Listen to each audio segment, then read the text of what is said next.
Alors bonjour, moi je m'appelle Françoise. Je suis la fille de François Monet, qui est le fondateur de One2, qui en fait s'appelait à l'époque la SEM. Alors j'ai un peu travaillé chez mon père quand j'étais jeune, à l'époque de Castor et Pollux et au début de l'économiseur d'essence. Ça va peut-être parler à certains d'entre vous qui travaillent encore chez One2. Et en fait, au début des années 80, j'ai fait la connaissance de Jean-Pierre Marlier, qui commençait, lui, sa collaboration avec mon père. Alors, ce dernier l'appréciait beaucoup et je pense qu'à un moment, il a même envisagé, je soupçonne qu'il a envisagé en secret qu'un jour, peut-être, Jean-Pierre pourrait devenir son gendre. Eh bien, ça s'est pas fait, parce que manque de peau ou pas. Moi, je connaissais déjà Daniel, mon futur mari. C'est lui. Voilà. Et donc, Jean-Pierre et moi, on est donc restés à ce jour des jumeaux, puisque c'est comme ça qu'on s'appelle, puisqu'on n'a que 3 jours d'écart. Et notre amitié a continué au fil des ans jusqu'à maintenant. Alors, par la suite, j'ai aussi fait la connaissance de plein de personnes qui sont passées chez One2. Par exemple, j'ai rencontré des gens qui sont devenus aussi des amis, à savoir Alain Gromovoy, Jean Perrault, et puis bien évidemment, mon ami depuis ce temps-là, Michel Simili et ses filles. Voilà les quelques souvenirs que j'ai comme ça impromptus de One2. Donc je sais que ça va être les 50 ans, donc je souhaite un bon anniversaire à One2 et j'espère qu'il y aura encore de belles années devant cette société. Voilà.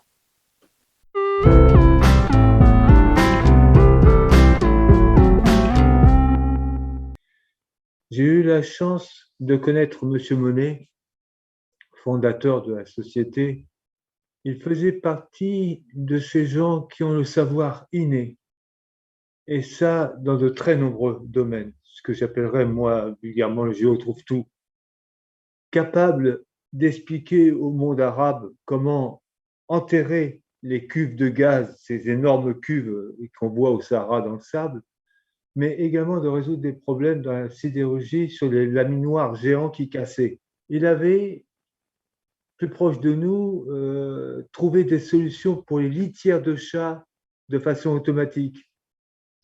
Et il savait également apporter maintes et maintes solutions et astuces dans son domaine de prédilection qui était l'automobile.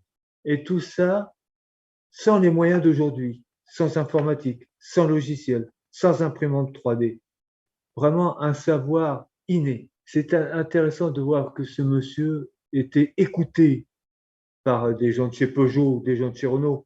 Costume, cravate, lui, il venait habillé de façon naturelle et puis il disait la solution, elle est là. C'est pas parce qu'il se sentait meilleur, pour ça, il était très humble, mais c'est parce que c'était la solution. Et encore bon nombre aujourd'hui d'astuces, de méthodes, de solutions sont encore appliquées et c'est certainement ce qui contribue à la renommée de la société. Et c'est ce que continue de faire Jean-Pierre et maintenant Michel dans la suite logique de la vie d'entreprise.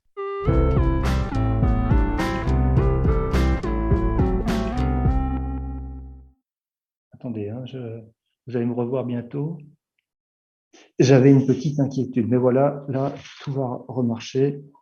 Bonjour à toute l'équipe de One2 et ex-SEM. Moi, je suis arrivé dans le domaine après-vente qu'en 92, mais en 91, il y avait un gros problème chez Renault. Il y avait des problèmes d'ajustement des tensions de courroie de distribution sur les moteurs.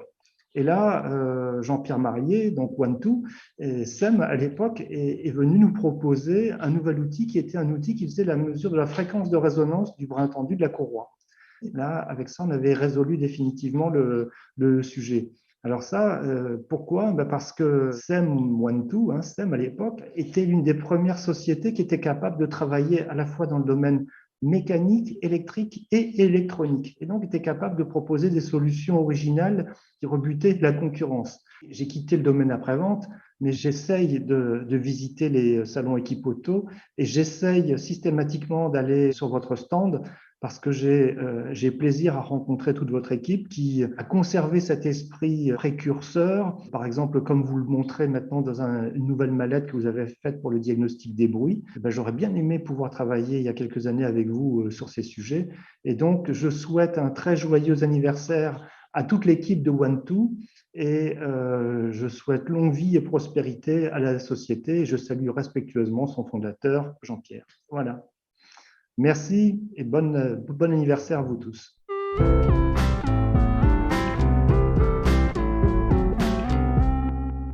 J'avais un bureau d'études, de recherche et développement et un atelier de mécanique, et j'ai eu l'occasion de connaître M. Monet, qui était le directeur de la société SEM, et à partir de 1986, j'ai travaillé pour eux en tant que sous-traitant et en tant que meneur d'études, si vous voulez, si on peut le dire comme ça. Monsieur Monet, un homme qui m'a beaucoup fait progresser dans ma vie, tant au niveau technique qu'au niveau spirituel. C'est-à-dire que c'était un homme d'une grandeur exceptionnelle.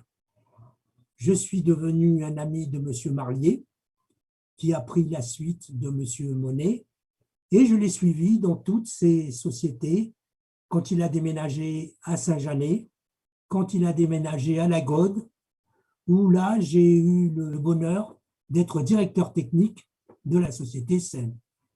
Quand on était rue Auguste-Gall, à l'occasion d'une de mes visites, je rencontre M. Marlier qui me dit « Oh là là, il y a Peugeot qui me demande de faire un capteur pour les courroies, mais on n'a pas le temps, ça va être dans une semaine, dans 15 jours, on n'a pas le temps. » J'ai dit « Pourquoi pas, on peut essayer ?» Bien sûr, c'est fait, on est parti chez Porsche, où on a regardé le capteur qui existait. Et moi, il m'est venu une idée, je dis, mais pourquoi qu'on ne mettrait pas une jauge de contrainte à l'intérieur? Et l'idée est partie. Il m'a dit, on y va, on y va. Dans les 15 jours qui ont suivi, on avait fait un prototype. Et c'est ce qui est devenu maintenant le capteur de tension de courroie qui est vendu à toutes les usines de voitures. C'est pour dire que ça a été fait, mais vraiment, pas sur un coup de tête, mais presque.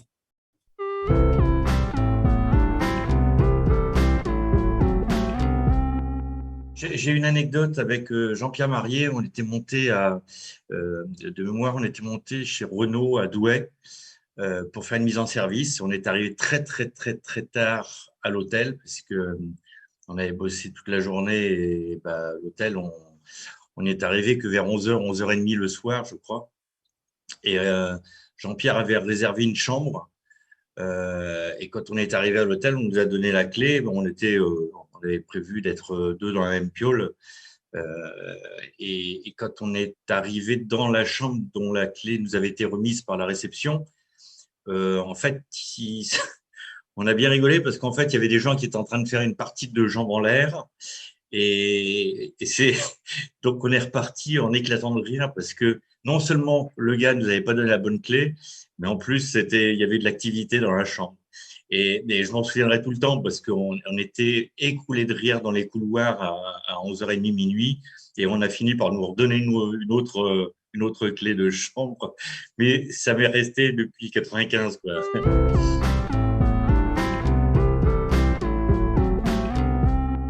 Bonjour, je suis Claude Potvin, collaborateur de Citroën pendant toute ma carrière. J'ai donc été amené à rechercher des collaborations extérieures pour des techniques spécifiques.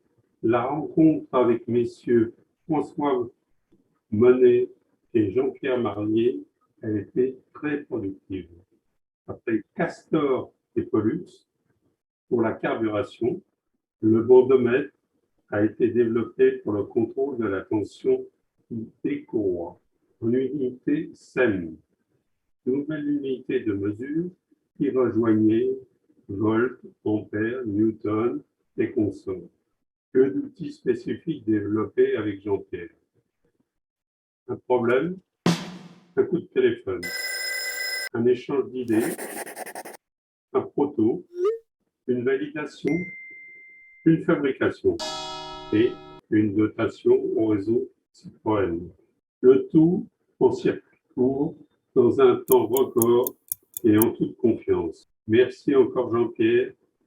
Et pendant ce temps, Michel assurait l'intendance. Je l'en remercie aussi. La Terre est une toute petite planète, mais OneTwo est une grande société.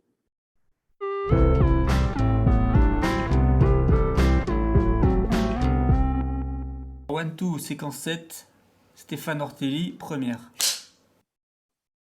Alors pour moi, il y a plusieurs étapes avec l'arrivée chez OneTwo. C'était une histoire de sprint, c'est-à-dire que tout est arrivé très vite avec Jean-Pierre et Michel, et ça s'est détourné un petit peu vers de l'endurance, ce qui est un peu ma discipline avec les courses de voitures d'endurance, et notamment les 24 heures du Mans, où on avait, et ça va être le sujet de l'anecdote, fait ensemble une épopée incroyable lors des 24 heures du Mans, où on a réussi, au nez à la barbe d'un grand constructeur allemand, pour ne pas le citer, c'est Audi, à récupérer une loge qui est dans ce qu'on appelle les loges, c'est dans le grand bâtiment des 24 heures du Mans.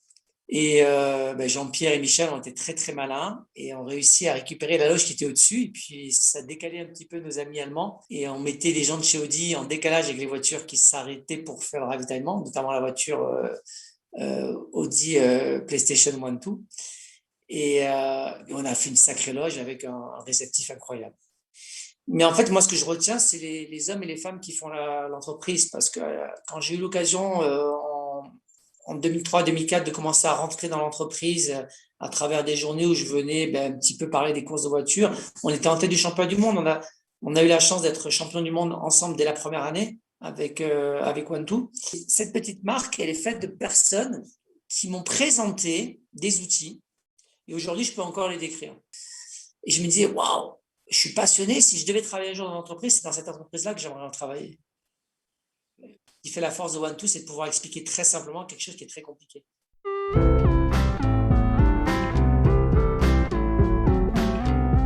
À l'époque, nous étions au sous-sol d'un garage à Nice, un garage automobile bien connu des fanats de l'automobile qui s'appelait la Clinique Auto d'ailleurs.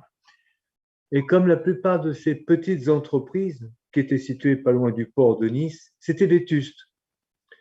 Et je me rappellerai toujours ces images où, quand il pleuvait, l'eau passait à travers le toit, tombait sur le tour, et M. Monet, imperturbablement la cigarette dans l'encoignure des lèvres, continuait à faire tourner le tour pour donner forme à ses solutions. Il a su également transmettre ce travail aux secrétaires, aux petites mains, et tout ça de façon naturelle. Jean-Pierre, il a su, en apportant sa complémentarité, pérenniser cette passion. Et à eux deux au départ et à Jean-Pierre maintenant, je pense qu'ils ont réussi ce qu'ils souhaitaient.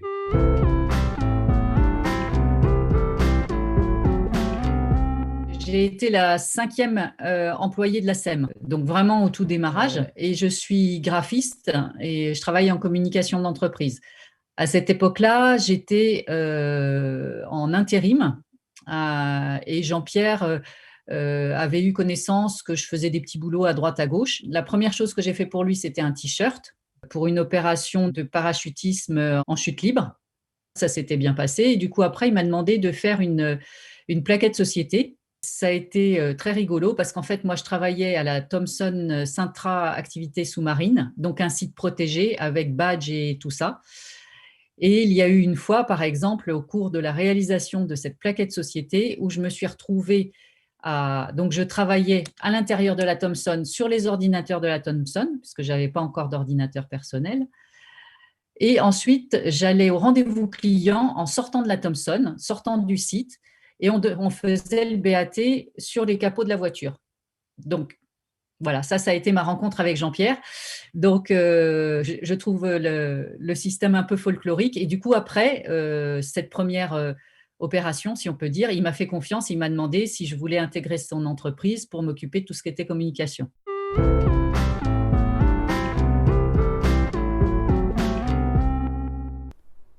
Si je vous dis OneTwo. Je vous dis marié. La définition, c'est un allumé humain. C'est une aventure, OneTwo.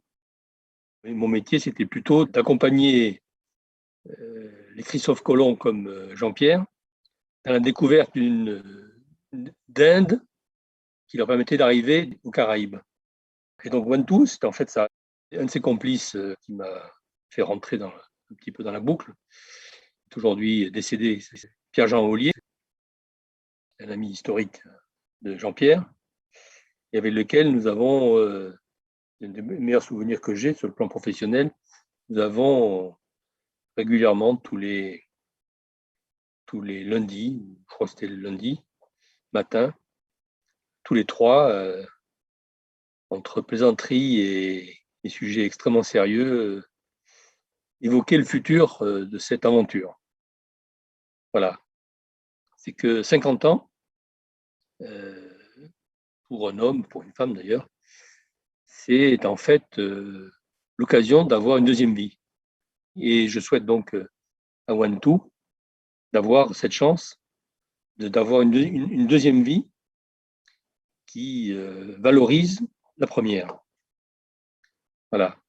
Et que donc elle trouve les moyens de la réussir aussi bien que la première.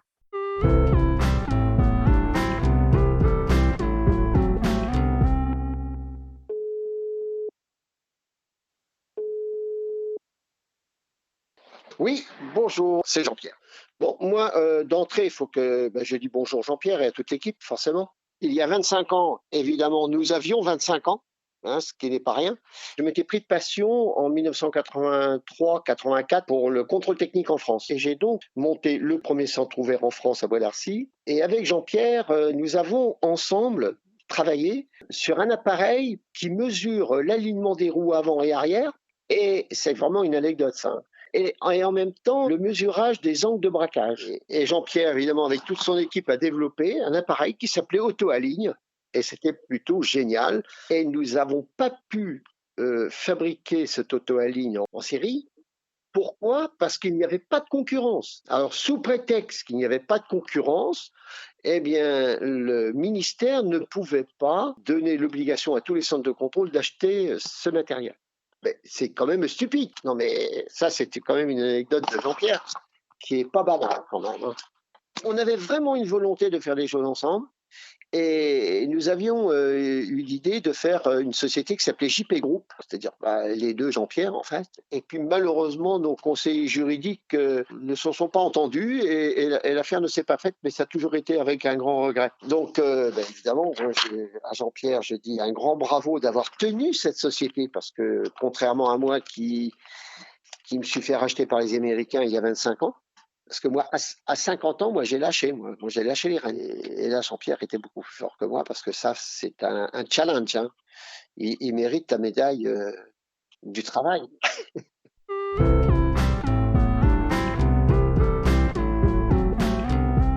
Moi, je suis rentré chez Citroën en 77. Je m'occupais de matériel de garage. Et dans ce cadre-là, j'ai connu Monsieur Monet.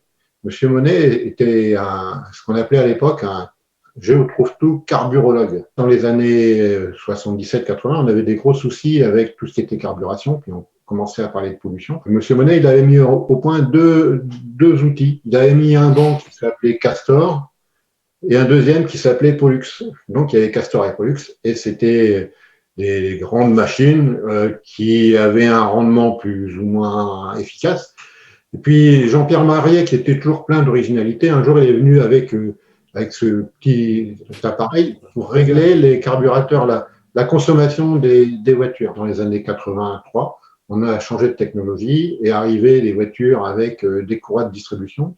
Et puis, on cherchait à mettre au point un système pour contrôler la tension sur les courroies qui cassaient régulièrement. Jean-Pierre a eu l'idée du bandomètre. Il est venu avec son bandomètre, mais contrairement à ce qui se faisait à cette époque-là, il est venu avec une R5 Turbo 2 dans l'usine de Nanterre. Et là, les gardiens, d'habitude, ils ne laissaient pas rentrer les voitures étrangères à Citroën.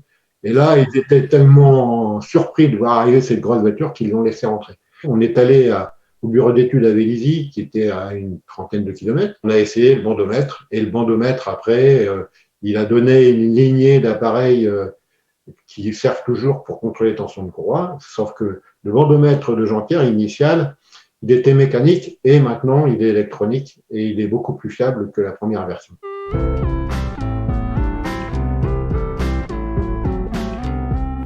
Un jour, mon responsable de département m'a demandé de trouver une société pour tendre les courroies.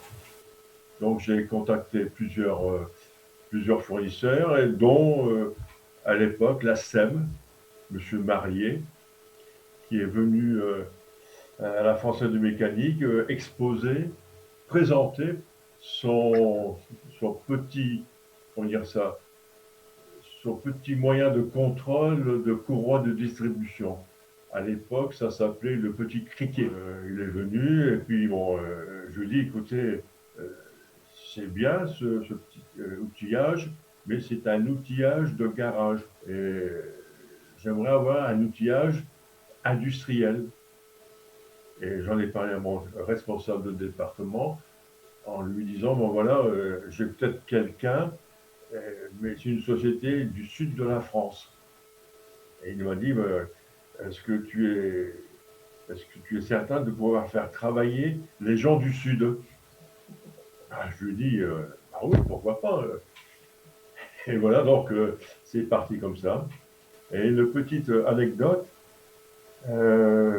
lors d'un déplacement à Sochaux, donc bon, j'étais à Française de mécanique, et M. Marié est venu la veille avec une valise militaire, une grosse balle militaire, avec l'outillage de tension de courroie que nous devions le présenter à Sochaux.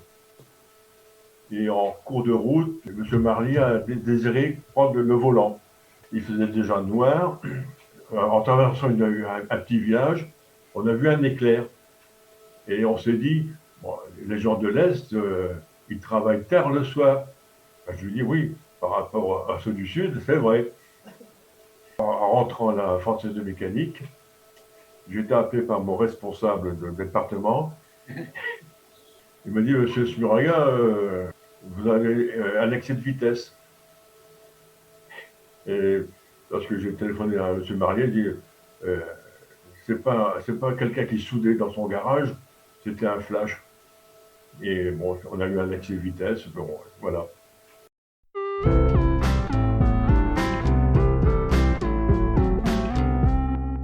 J'étais en train de faire autre chose et tout d'un coup, j'avais mis mon réveil pour me rappeler la réunion.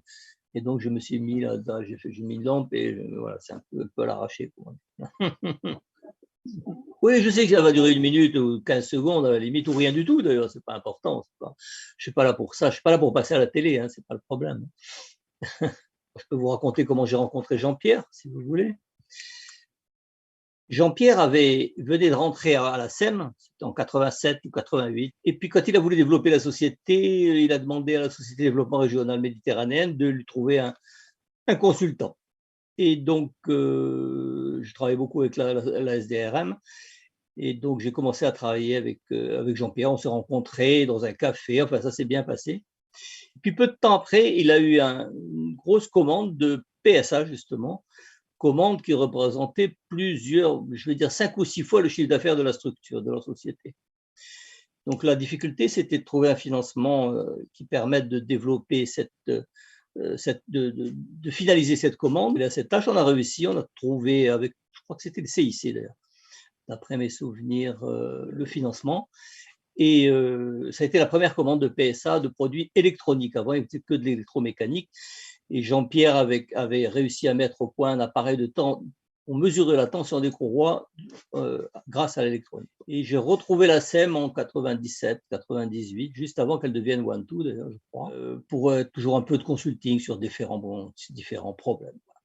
J'ai participé aussi au recrutement de Michel Simili, qui à l'époque, ça devait être, j'imagine, en 91, 92, je ne me souviens plus très bien des dates. La SEM cherchait une comptable.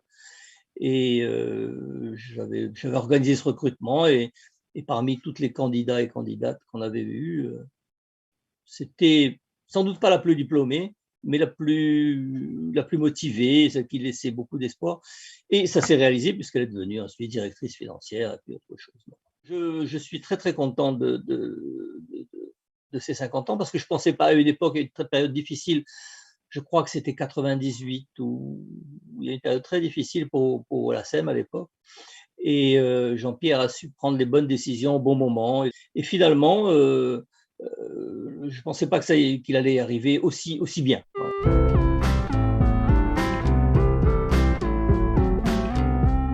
J'ai rencontré Jean-Pierre il y a 30 ans, là maintenant, quand je travaillais en Formule 1 chez Renault Sport. Donc, tout de suite, le courant est passé, je dirais, entre nous.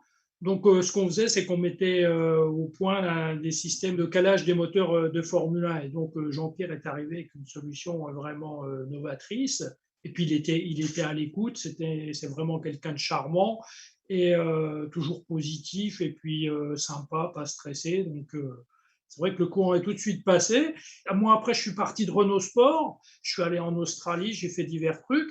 Et même ce que j'oublie, c'est qu'auparavant, je suis allé chez Peugeot Sport et j'ai réintroduit tout son système. Je l'ai introduit chez Peugeot Sport. Et puis ensuite, bon, on s'est un petit peu perdu et puis on s'est retrouvé au gré de salons. Et puis récemment, on a collaboré au sujet de la Russie. Et quand on se voit, c'est comme si on s'était quitté la veille. Je leur souhaite encore de faire 50 années supplémentaires. Je trouve ça assez extraordinaire ce qu'il a fait.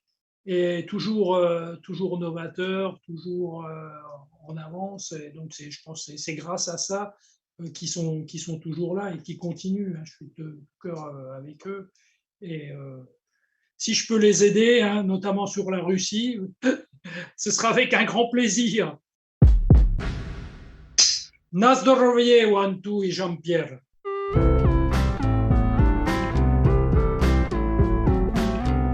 C'est vraiment deux périodes tout à fait différentes. Tout à fait différentes. Aujourd'hui, on a une très belle entreprise. Il y a de la place. Il y a des moyens.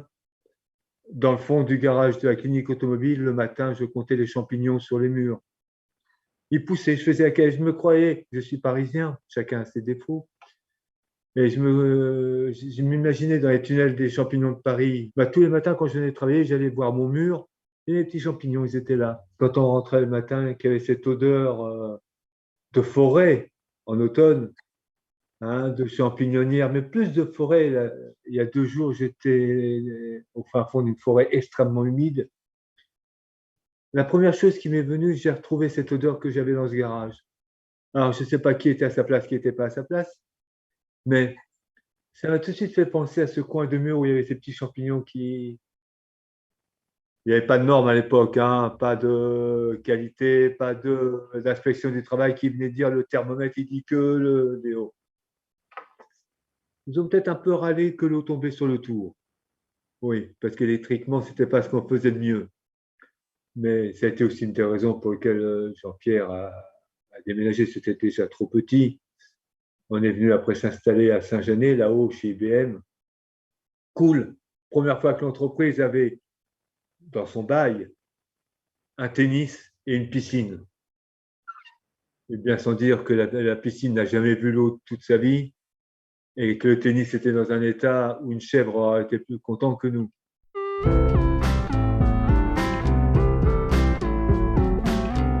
Tout d'abord, je voudrais saluer chaleureusement les One-Two et les amis de One-Two qui sont là pour cette soirée. Surtout, j'ai été très touché d'apprendre qu'on m'a recherché pour pouvoir me faire participer à cette soirée.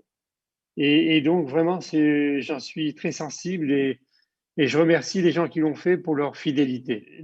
La dernière mission que j'ai fait pour l'entreprise, ça a été le premier voyage d'études pour One-Two en Chine. Un voyage que j'ai fait avec un certain Gilles Davert, qui est un ingénieur commercial de One-Two.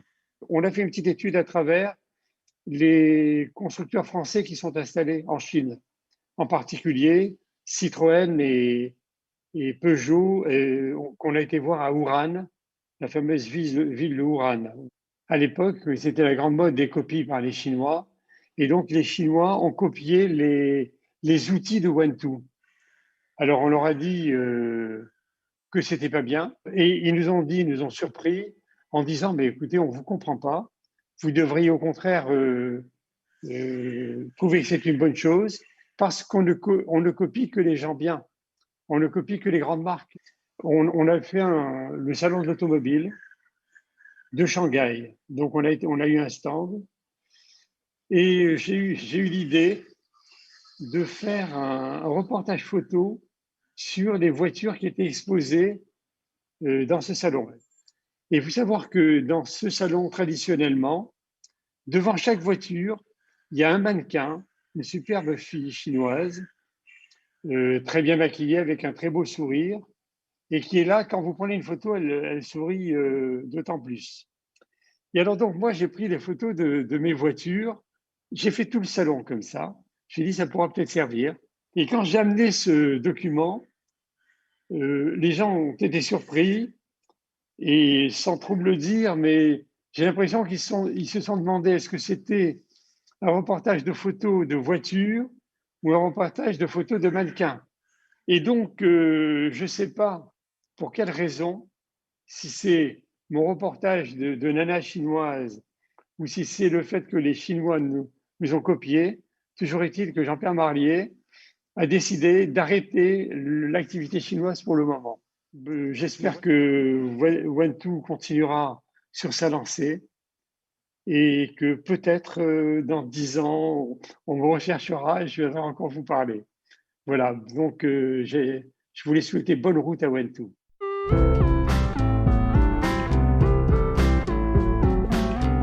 One2, je les ai connus en 1986. À l'époque, je travaillais à l'après-vente, je venais d'arriver à l'après-vente. J'ai travaillé sur la 405 et j'ai arrêté de travailler en 2016 où je suis parti en retraite et je continuais à travailler avec One2. On devait aller à Francfort et Francfort, c'était la grande messe de l'outillage et équipement de garage et il y avait une pénurie de chambres d'hôtel. Et à l'époque, chez Peugeot, on m'avait dit tu y vas, mais à condition de te trouver un logement. Sauf qu'on m'avait prévenu 48 heures avant. Donc, j'ai demandé à Jean-Pierre s'il avait une astuce. Et puis, en fait, son astuce, c'était de partager sa chambre. Donc, voilà, c'était un peu la surprise. Et puis, bon, la chose aussi qui m'avait surpris à l'époque, c'est la première fois qu'on s'est rencontrés, c'est que Jean-Pierre tutoie tout de suite les gens. Et à l'époque, je travaillais chez Peugeot, on tutoyait même pas son chef. Parce qu'à l'époque, c'était quand même assez rigide, c'était un peu sur le principe de l'armée. Il y avait encore beaucoup d'anciens militaires dans la hiérarchie de chez Peugeot. Et donc, c'était assez cadré. Et là, c'était la surprise aussi de voir un fournisseur qui me tutoie, quoi. Mais bon, c'était habitude à Jean-Pierre. Et je sais que dans certaines réunions, ça surprenait souvent les interlocuteurs de voir quelqu'un qui les tutoie. Je souhaite à Michel et à Jean-Pierre, c'est de trouver un successeur ou une successeuse, entre guillemets, qui puisse prendre le relais et puis qui puisse fêter les 100 ans de la société. Bon, on ne sera plus là pour le voir, mais bon, c'est tout le mal que je leur souhaite. Hein. Plein de bonnes choses pour la retraite. Moi, j'y suis depuis 5 ans et je dois reconnaître que je ne vois pas le temps passer. Avant, je ne comprenais pas les retraités qui me disaient on n'a plus le temps de tout faire, on ne voit pas le temps passer. Et je peux dire que c'est vrai. Je confirme, on ne voit pas le temps passer. Donc, je leur souhaite de connaître cette étape-là. Voilà.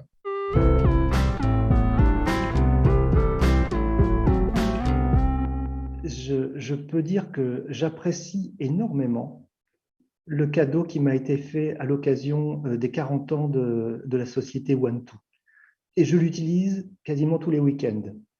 Cet outil, donc ce tournevis multi-tête, tête interchangeable, est extrêmement pratique pour démonter, réparer des appareils hi-fi anciens. Comme loisir durant mes week-ends, j'utilise régulièrement cet appareil parce que ça permet de procéder à des démontages, remontages respectueux de la visserie de ces appareils et en grande précision.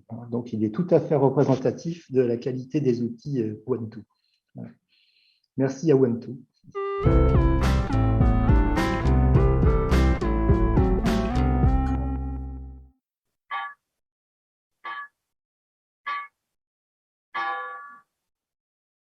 Bon, elle a 1 heure d'avance. Vous l'avez entendu? Une minute, c'est à la fois long et court. Donc, je travaillais au technocentre Renault à Guyancourt.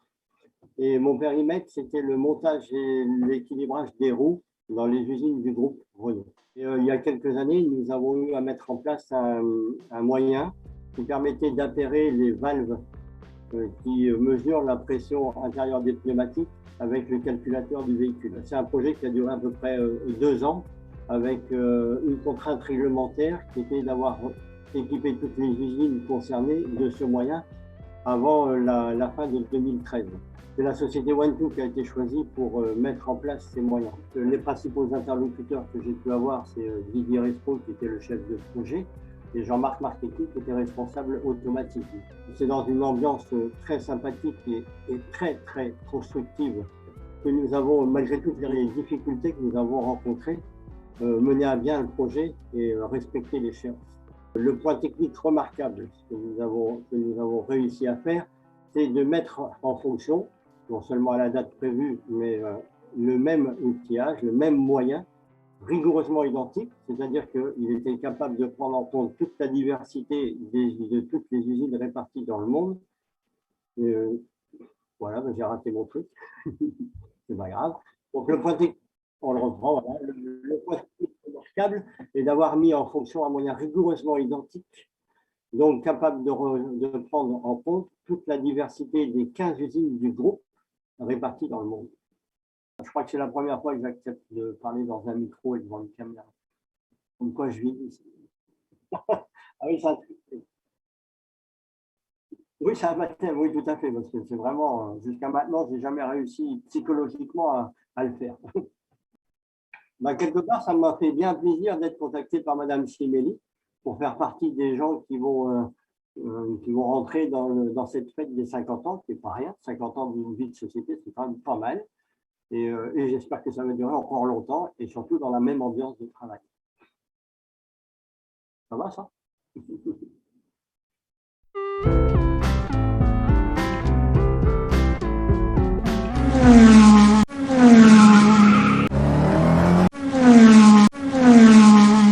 Une de mes anecdotes les plus parlantes, c'est malgré tout je suis rentré chez One2, je n'avais jamais pris l'avion, je n'étais jamais parti du sud de la France. Et en quelques mois, j'avais pris l'avion, j'étais allé à Paris, et puis surtout, j'ai fait mon premier salon Automechanica à Francfort. Et donc, nous avons chargé une espace un samedi matin avec Jean-Pierre, avec une antenne posée sur le toit, développée par Zach.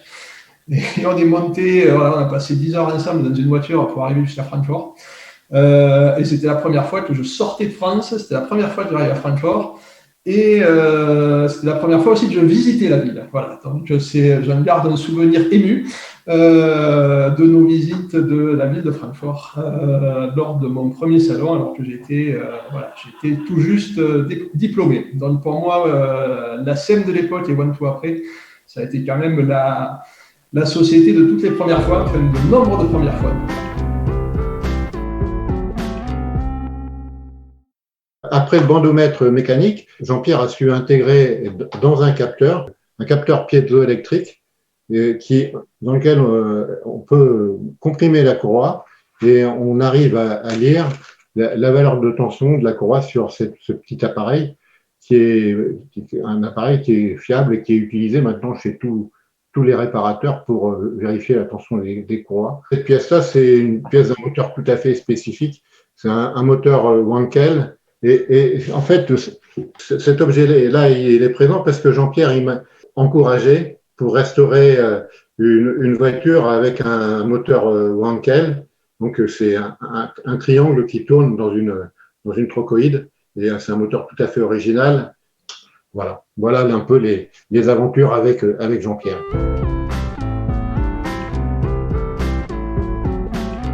S'il y a quelque chose à retenir, c'est que j'ai adoré cette entreprise. Alors bon, j'en suis parti à un moment où, parce que il y avait quelques problèmes financiers, voilà.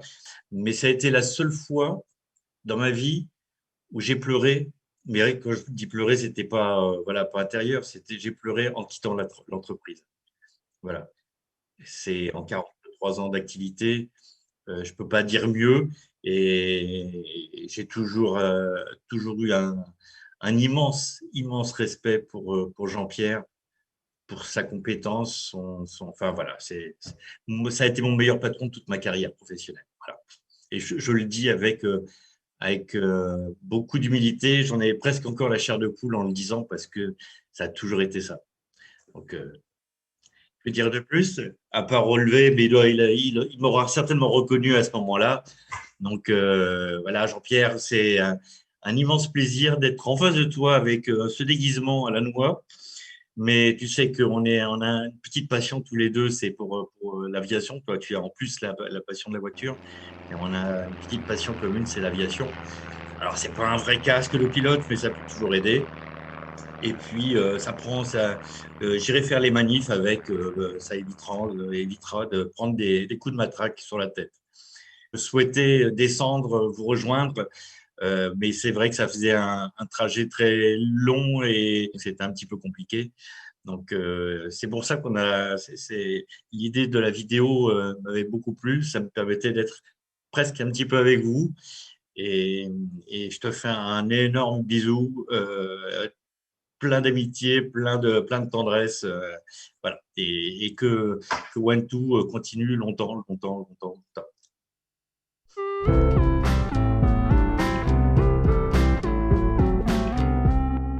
C'était vraiment très, très familial comme ambiance. Et du coup, par exemple, au départ, moi, j'étais à la Gaude. Et la Gaude, les bâtiments étaient assez vieux et assez petits. Et du coup, on a déménagé à la ZAC de Saint-Estève dans un bâtiment tout neuf, mais pas isolé. Et donc, il y a eu un été où il a fait une chaleur, mais absolument dingue, à faire sauter les ordinateurs et nous avec. Et du coup, j'ai des souvenirs de batailles de flotte à coups de poubelles d'eau juste devant l'entreprise, oui, qui sont des souvenirs très agréables, des trucs mémorables. Mais voilà, il y a eu des trucs, des moments très sympas. Et puis, les challenges sportifs aussi, les sauts à l'élastique, les choses comme ça. Enfin, il y a eu plein de trucs. Hein. C'était très joyeux, quoi. Mais alors, j'espère que c'est aussi délirant parce qu'en fait, c'est comme ça qu'on arrive à créer. Et comme il crée des outils spéciaux, il faut garder cet esprit curieux, joyeux, de brasser un petit peu large.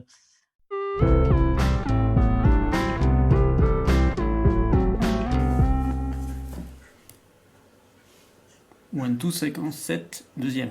Alors là, je reviens avec un 100 One2. Je n'aurais jamais mis ces deux plus grandes coupes de la maison côte à côte, à savoir la plus grande de mon papa et celle-là, qui est celle des 24 heures du Mans. Alors, je vais déplacer un peu la chaise. Ouais, on va dire qu'on va l'avoir mieux comme ça, pour vous dire la taille. Mais surtout, si on la met là, et qu'on met celle de mon papa à côté, je suis très, très fier parce que c'est… sans aujourd'hui, on n'aurait jamais pu le faire. Voilà, donc… merci Jean-Pierre, merci Michel, merci One2, mais grâce à vous, je peux mettre pour la première fois, je n'y avais pas pensé, les deux couples les plus grandes de la famille ensemble. Voilà.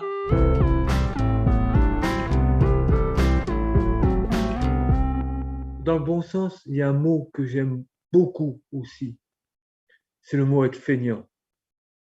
J'aime être feignant. Et je demande vraiment la plupart du temps à mon équipe d'être le plus feignant qui soit.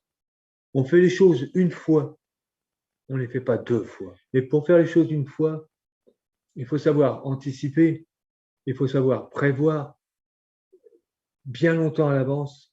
Et ça fait partie aussi de ce que m'a inculqué M. Monet. Je ne sais pas quel est l'avenir, mais tant que Jean-Pierre et Michel, maintenant, qui a pris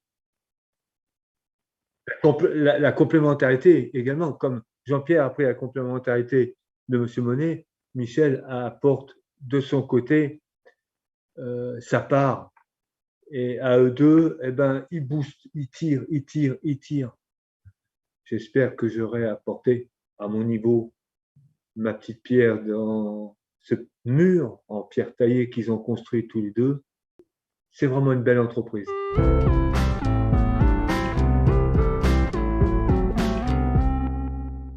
ça m'a fait plaisir d'être contacté par On2. Bon, on n'est pas oublié quand même après tant d'années. J'ai pris plaisir à travailler avec On2 parce que c'était une société qui allait de l'avant. On a pu développer entre On2 et la France mécanique des relations techniques et humaines hors du commun pour moi. Avec M. Marlier, puis On2, et puis tous ses collaborateurs, il s'est développé un lien d'amitié.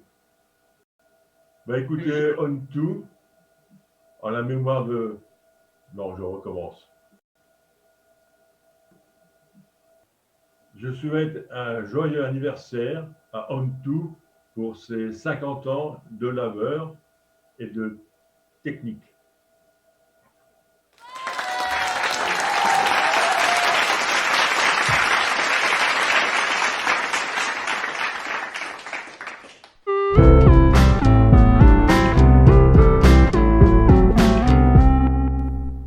Si je vous dis One2. Entreprise, usine, papa. Ouais, usine, entreprise, travail, travail dur. Un jour, mon père a récupéré des tortues, les a amenées à One2 parce qu'elles étaient mal en point, tout ça. Ils les ont soignées, tout ça. Et il en a ramené deux, justement, chez moi, chez nous plutôt. Alors, il y en a une, elle s'appelle Turbo, c'est la plus grosse. Et la deuxième, c'est Leslie.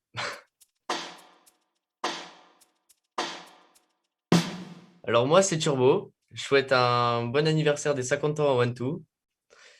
Et moi, c'est Leslie. Et moi aussi, bon anniversaire One2. Ça fait déjà 50 ans, c'est énorme. Et continuez de travailler comme ça. Voilà. Bon, je vais les... Ok, je vais les ramener, elles font que gigoter. Oula.